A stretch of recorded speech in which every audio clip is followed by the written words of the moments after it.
आता कोतकर थांबत नाहीत. कोतकरांचं व्हिजन केडगावचं कोथरूड करायचं. Youth media Marathi brought to you by united city hospital, Ahilyanagar. Ahilyanagar महानगरपालिका निवडणुकीच्या पार्श्वभूमीवर प्रभाग क्रमांक 16 आणि 17 मधील केडगावमध्ये भानुदास कोतकर यांनी आपला वेग वाढवला आहे. आता हा विषय केवळ दौऱ्यांपुरता मर्यादित राहिलेला नसून केडगावसाठी मांडण्यात येणाऱ्या दीर्घकालीन व्हिजनची चर्चा रंगू लागली आहे. केडगावला कोथरूड सारखं विकसित करायचं हा कोतकरांचा स्पष्ट उद्देश सध्या नागरिकांमध्ये चर्चेचा केंद्रबिंदू ठरत आहे. उद्याच्या काळामध्ये हे शेळगाव निश्चित आमचं स्वप्न आहे.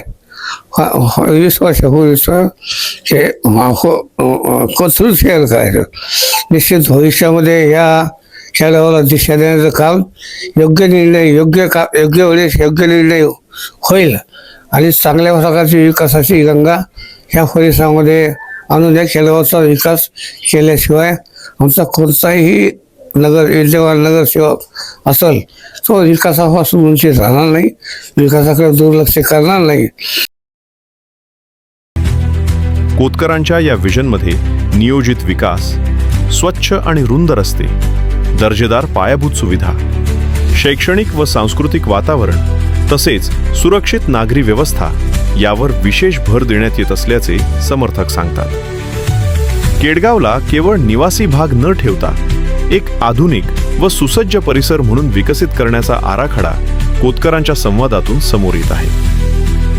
महेश सरोदे, प्रतिभाताई कोतकर आणि भरत कांबळे हे उमेदवार प्रभाग क्रमांक 17 मधून कोतकरांच्या या व्हिजनची अंमलबजावणी करणारी टीम म्हणून पुढे येत आहेत. त्यामुळे केडगावमध्ये फक्त आश्वासन नव्हे तर ठोस नियोजन अशी भावना बळावत असल्याचे चित्र आहे.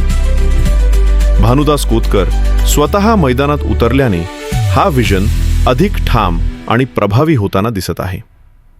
दरम्यान प्रभाग क्रमांक 16 मधून भूषण अशोक गुंड, सागर सातपुते आणि सविता अशोक कराळे हे उमेदवार निवडणूक लढवणार असून महेश सरोदे, प्रतिभाताई कोतकर व भरत कांबळे हे उमेदवार प्रभाग क्रमांक 17 मधील आहेत अशी स्पष्ट माहिती समोर येत आहे. सध्या केडगावमध्ये एकच प्रश्न जोर धरतो आहे.